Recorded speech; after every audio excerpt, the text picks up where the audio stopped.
एक फोटो घेऊ सगळे एक आपलं हे करा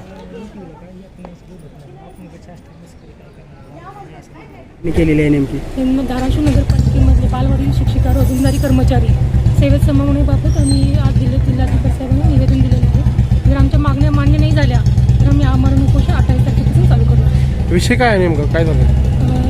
नगरपालिकेतील बालवाडी शिक्षिका रोजंदारी कर्मचारी यांना सेवेत सामावून घेण्याबाबत गेल्या 3 वर्षापासून आम्ही पाठपुरावा करत आहोत. तरी पण कुठल्याही प्रकारचं न्याय या महिलांना मिळाला नाही. शासनाने माहिती दिली होती की हे रोजंदारी आहे तर शासनाला चुकीची माहिती दिली की आज बालवाडी शिक्षिका पदनाम आकृतीबंधामध्ये असतानासुद्धा स्थायी स्वरूपात नाही अशी शासनाला माहिती कळवण्यात आली. आज 28 बालवाडी सेविका अस्थायी रूपात असतानासुद्धा त्यांना स्थायी रूपात करून घेऊन त्यांना सेवेमध्ये रुजू करण्यात आले. मग ह्या पण अस्थायीमध्ये असताना ह्यांना का नाही?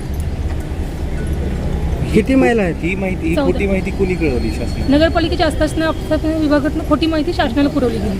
तुम्ही गेल्या 3-4 वर्षापासून याचा पाठपुरावा करतायत.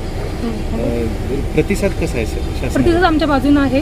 फक्त आता आमचं फक्त मागणी जी आहे रास्त मागणी आहे आणि आमचं सचिवांकडे आमची टेबलला फाईल आहे. तर या ह्या तुमच्या माध्यमातून आम्हाला माननीय एकनाथजी शिंदे साहेबांना सांगायचं आहे की ह्या पण सगळ्या लाडक्या बहिणीच आहेत. या लाडक्या बहिणींना त्यांनी न्याय देणार का? आमची मागणी चुकीची नाही, रास्त मागणी आहे. मागणी मान्य नाही झाली तर आमरण उपोषण करणार ते सगळे.